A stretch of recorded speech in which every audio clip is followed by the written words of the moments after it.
Bismillahirrahmanirrahim.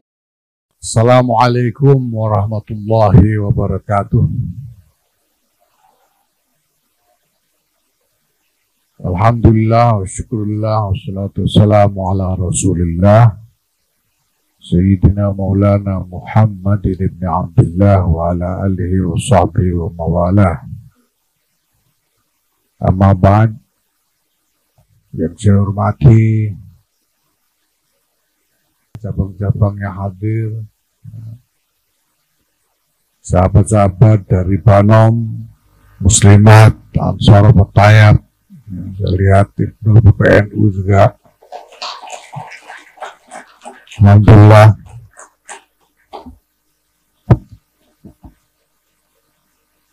Bapak-Ibu sekalian dan saudara-saudara,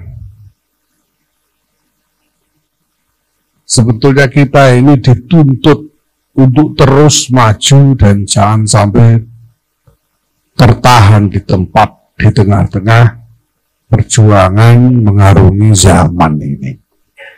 Di tengah-tengah perjuangan mengarungi sejarah ini. Ya, nah, ini adalah salah satu masalah yang menjadi concern kita, concern dari Nahdlatul Ulama ini. Saya sejak kick off, begitu pengukuhan, saya sudah bicarakan dengan teman-teman di jajaran PBNU. Dan saya ini harus bersyukur sampai sekarang ini, termasuk bangga, ya, bahwa saya ternyata sebagai ketua umum ini cukup hebat. Ya. Karena saya telah memilih orang-orang yang tepat untuk membantu saya di jajaran pengurus besar Nahdlatul Ulama. Sehingga berbagai macam agenda-agenda besar, alhamdulillah berjalan dengan baik sebagaimana yang kita targetkan. Sejak awal begitu kick off pengukuhan, saya sudah bicarakan dengan teman-teman bahwa kita harus membangun secara komprehensif agenda-agenda untuk mentransformasikan Nahdlatul Ulama ini menjadi wujud satu organisasi dengan vitalitas baru, dengan kinerja baru, dengan kapasitas yang baru yang lebih bisa diandalkan untuk menyongsong tantangan-tantangan masa depan yang pasti lebih berat. Kita ini selama satu abad NU ini, sebagian besar kehidupan berorganisasi dari Nahdlatul Ulama ini lebih mengandalkan kepada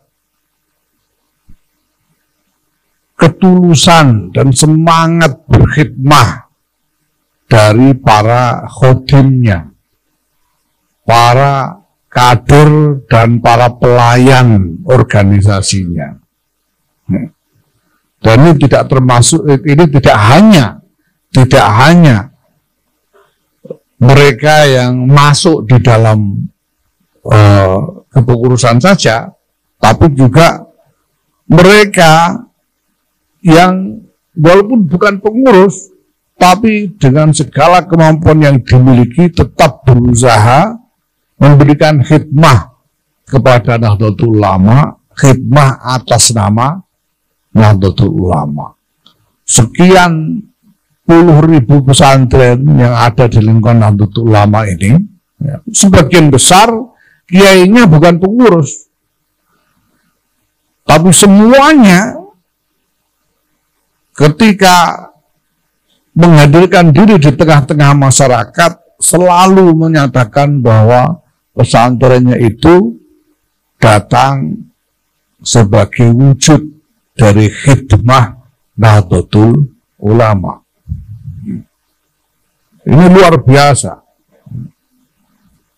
Jadi kita punya sumber daya, tenaga khidmah yang luar biasa besar secara material.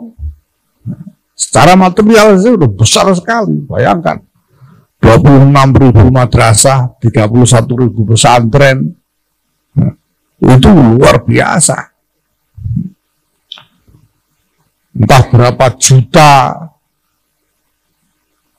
aktivis muslimat, ansor, banser yang tidak pernah pensiun itu. Banser itu kan tidak ada pensiunnya, tidak mau pensiun. Umur 60 tahun tidak mau pensiun. Kemarin waktu resepsi puncak harlah 1 abad itu ada koreografi 12.000 banser itu ada pesertanya itu bapak sama anaknya, sama-sama banser gitu. Karena bapaknya tidak mau pensiun walaupun anaknya juga sudah banser gitu. Dan dua-duanya ikut di dalam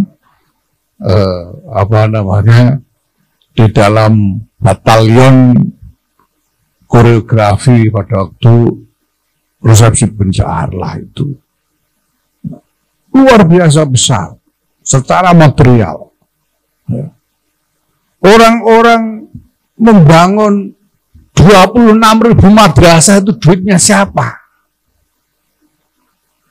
Tidak pernah PBNU bagi-bagi bikin program pembangunan madrasah-madrasah. Tidak pernah. Selama 1 abad itu tidak pernah. Organisasi NU ini lah, PBNU-nya, cabangnya juga enggak. Menganggarkan, membuat anggaran untuk membangun madrasah-madrasah, tidak pernah. Pesantren apa lagi? Mana ada pesantren dibangun oleh PCNU gitu. Sampai belakangan ini baru ada 1-2 yang diwakafkan kepada PBNU, kemudian kita terpaksa membangun. Terpaksa sebetulnya, kalau nggak ada wakaf juga mungkin enggak. Itu kalau dihitung, Masya Allah, triliunan. Ini cuma karena nggak dicatat aja. Kadang-kadang malah nggak dikasih plang. Maka ketika suatu hari Kiai Hasyim Muzadi Allah yarham, ketua umum pada waktu itu, ditanya orang, kok ada banyak sekolah, rumah sakit, masjid yang milik Muhammadiyah, ditegaskan di pelang-pelangnya bahwa itu adalah milik Muhammadiyah, tapi saya tidak pernah lihat yang milik NU. Ada yang nanya begitu.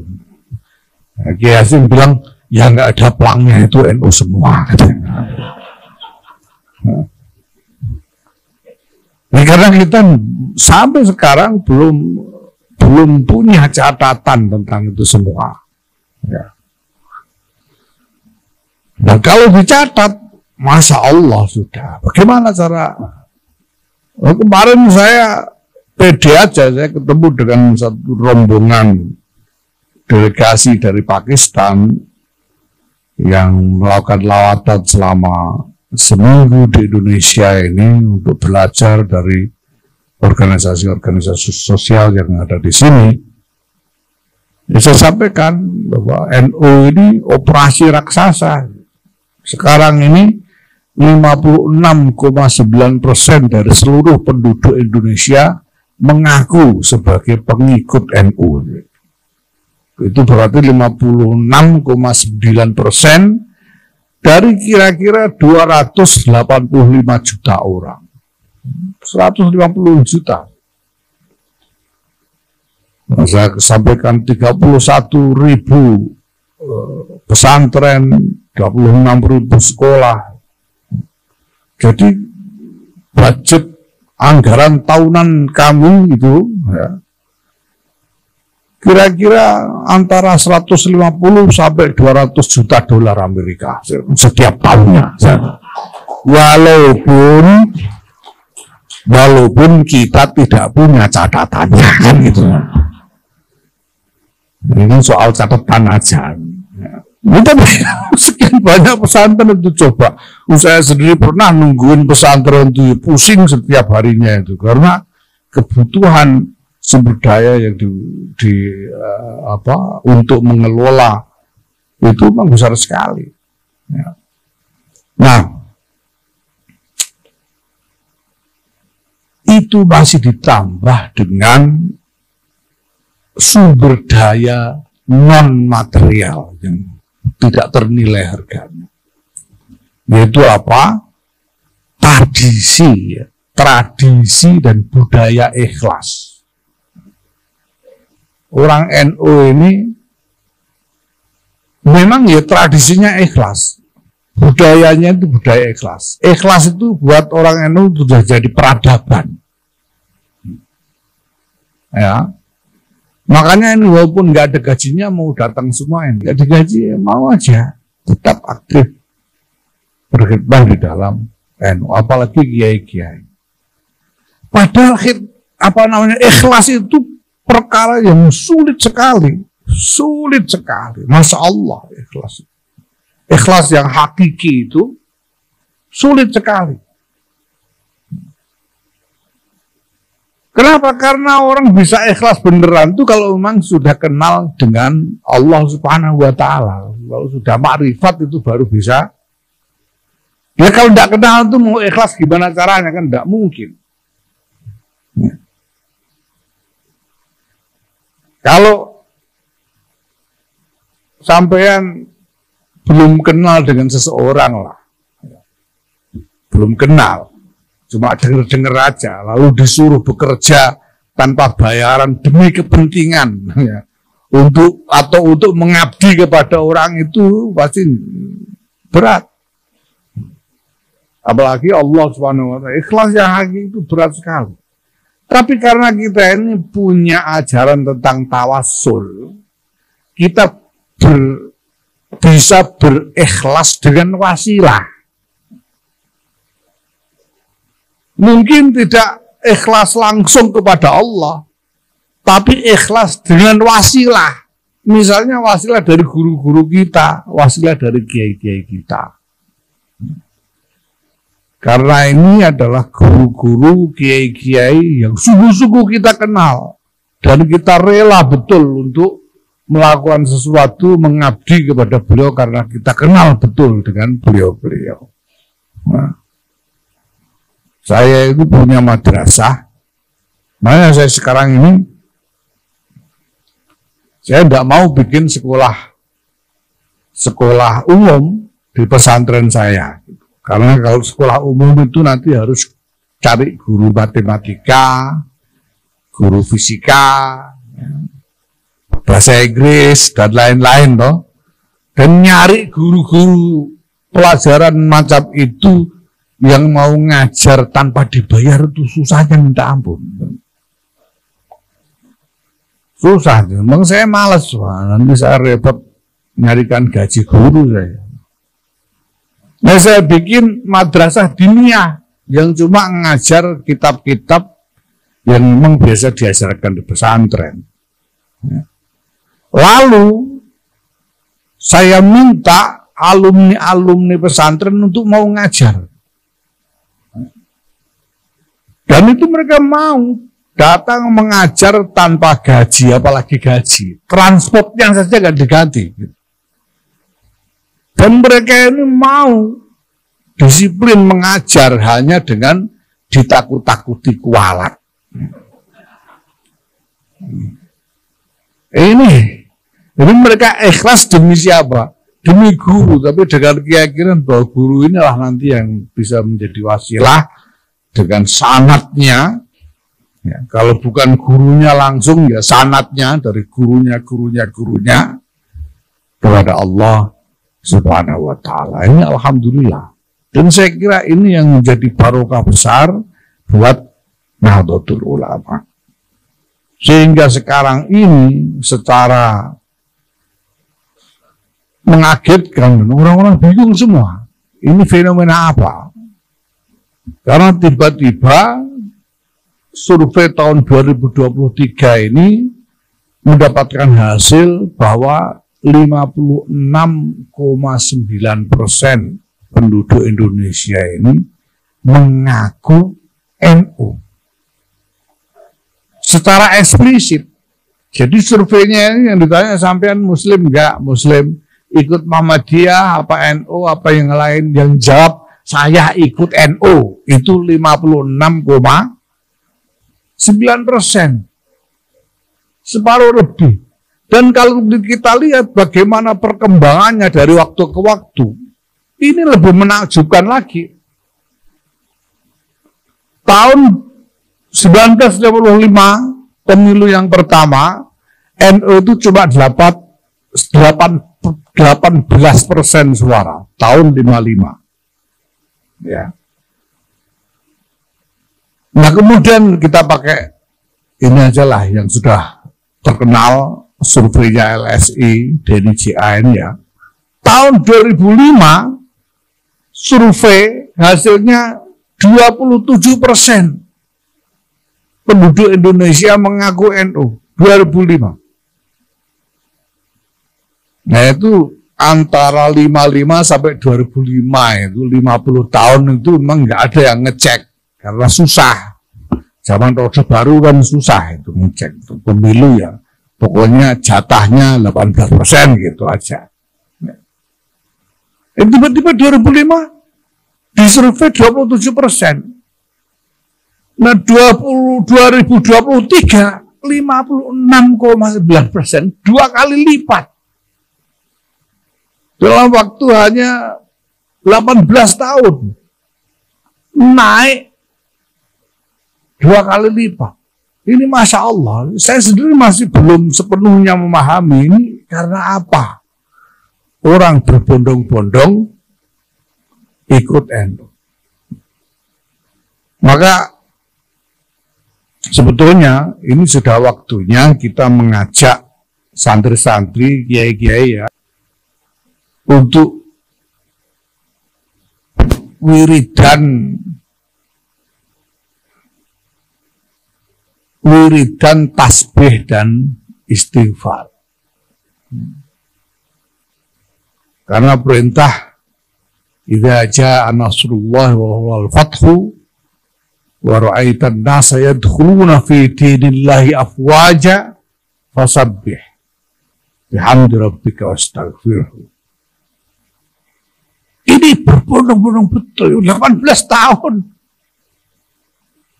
datang jamaah NU baru 2 kali lipat. Jadi hari ini kalau sampai tangkap 10 orang di jalanan itu, yang 5 ngaku NU pasti. 56,9%. Nah maka pertama, ya, sekarang kita harus mulai membiasakan diri untuk memahami bahwa karakteristik orang NU ini sekarang hari ini sudah mungkin, sangat mungkin tidak sama dengan orang NU di masa lalu. Sekarang kita punya sekian banyak orang-orang NU yang potongannya sudah lain sama sekali. Saya sampaikan di berbagai tempat itu, orang itu tidak ada yang menyangka kalau Mensesnek Pak Pratikno itu orang NU. Padahal sejak tahun 2010-an dia sudah jadi pengurus PWNU Jogja.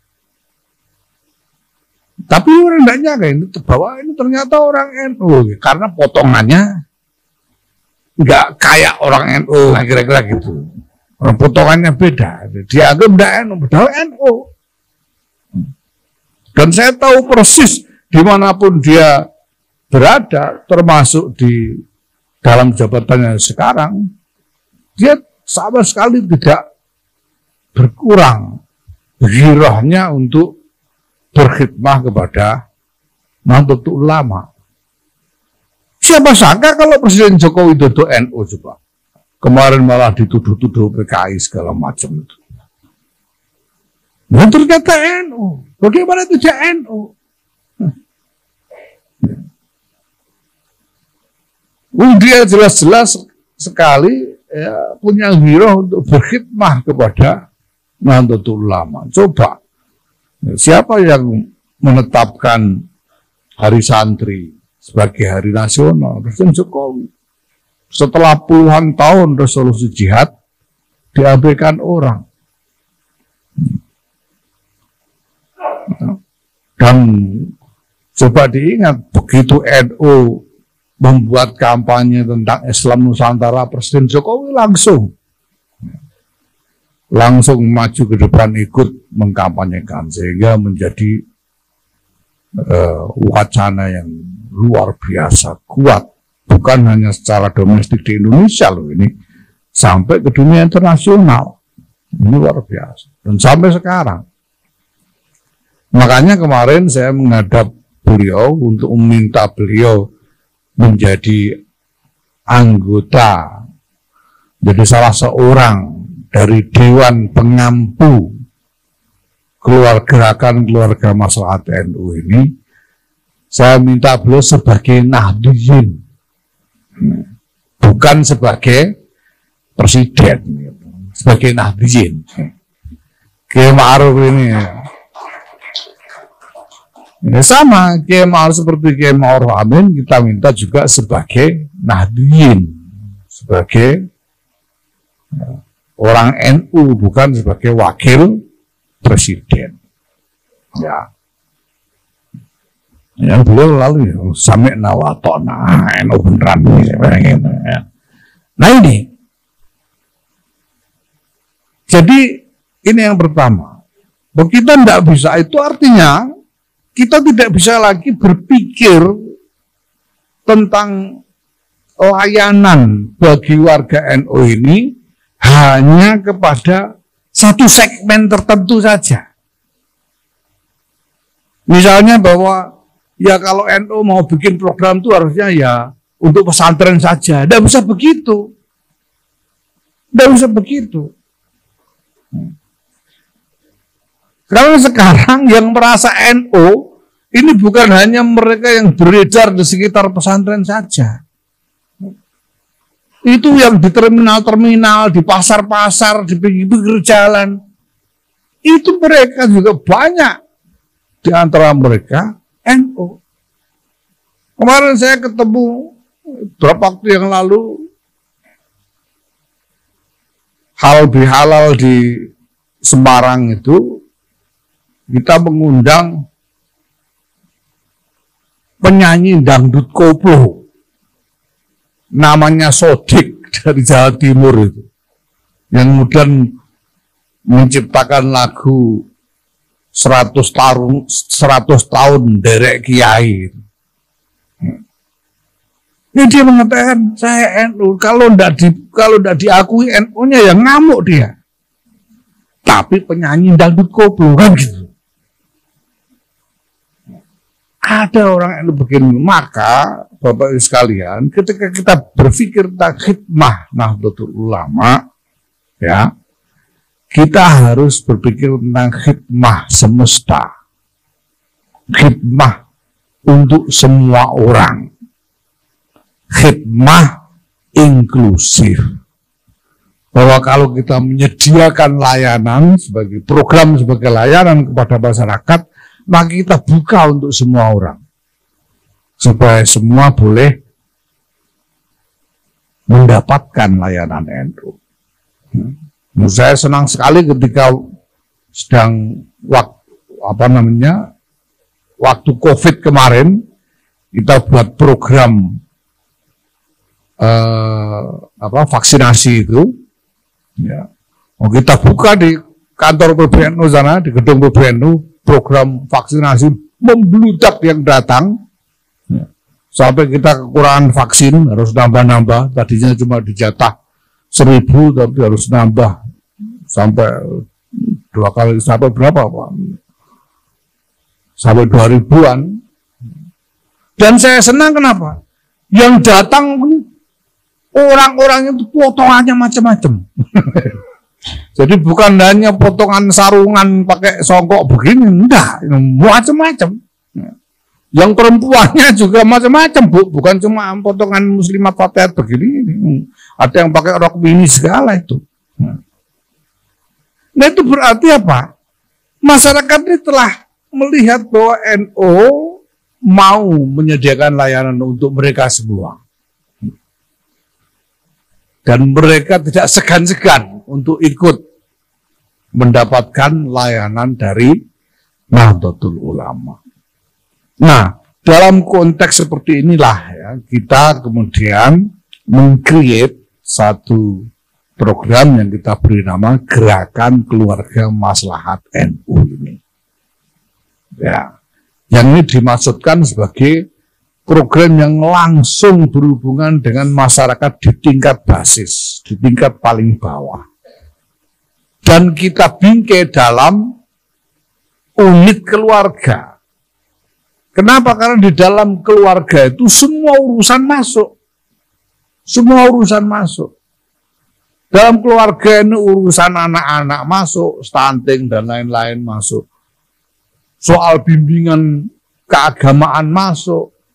Soal ekonomi, terkait dengan pendapatan, kesejahteraan masuk. Segala macam segi kehidupan bisa kita bingkai program-programnya ke dalam keluarga. Nah, alhamdulillah sejak awal, sejak sebelum GKM NU ini disusun rancangannya, ini hampir semua kementerian telah datang kepada PBNU untuk mengajak kerjasama. Hampir semua. Jadi awal-awal itu kerjaan saya tiap hari itu MOU, tanda tangan MOU dengan menteri ini, menteri itu. Hampir semua sudah datang. Jadi kita punya MOU dengan hampir semua kementerian. Ya. Hampir semua. Sehingga sekarang kemudian bagaimana kita memberi saluran untuk program-program dari berbagai macam kementerian itu. Nah, GKM NU inilah yang kemudian nanti akan bisa menjadi saluran. Kita masukkan program-program dari berbagai kementerian itu ke dalam saluran GKM NU ini. Ya. Nah, yang kita butuhkan sekarang Bapak Ibu sekalian adalah tenaga-tenaga yang mau bergerak di bawah. Tenaga yang sehari-hari mau mengerjakan urusan. Nah, kita sudah punya ranting-ranting di desa-desa ini, ya. Tapi ranting-ranting ini kan ya sebagian besar pada dasarnya adalah sesepuh desa. Yang misalnya kalau disuruh kesana kemari nganter undangan itu kurang pantas sebetulnya. Pengurus ranting itu kan kurang pantas kalau disuruh nganter undangan, disuruh pesan pesan teh untuk suguhan kegiatan itu kurang pantas. Makanya kita buat Satgas GKM NU yang isinya terutama dari banom-banom NU, Muslimat, Ansor, Fatayat, Ibnu, dan PBNU ini. Sehingga nanti penanggung jawabnya ranting, tapi pekerja lapangannya itu adalah Satgas GKM NU ini. Nah, Bapak sekalian, ini adalah ikhtiar kita untuk membangun kerangka dasar yang baru bagi keseluruhan operasi atau pengelolaan organisasi Jam'iyah Nahdlatul Ulama ini. Salah satunya ini. Ini untuk mengorientasikan program-program NU terutama pada kegiatan di tingkat basis yang melibatkan masyarakat secara langsung. Ya, nanti masih ada terkait dengan tata laksana organisasi itu ada sendiri agendanya. Ya. ya, berupa penyusunan berbagai macam aturan dan pelaksanaannya yang kemudian dieksekusi, termasuk salah satunya dengan cara melakukan verifikasi dan validasi dari MBC dan ranting-ranting. Ini salah satu klaster agenda tersendiri. Kemudian ada klaster agenda pelatihan kader. Ini mau kita jadikan kerangka yang kita mapankan. Maka saya sekarang bersama teman-teman betul-betul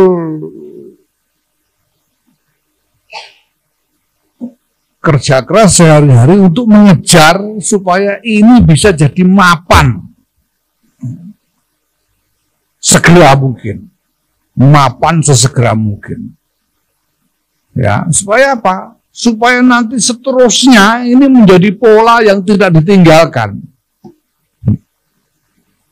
Saya bilang kemarin, saya tidak tahu mati saya mau mati kapan, tidak tahu.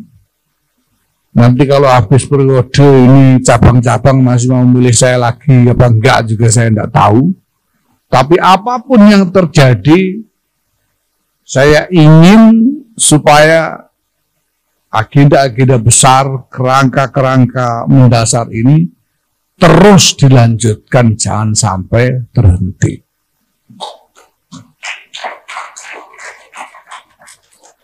Ya, maka kita kejar satu kemapanan sampai titik tidak bisa balik.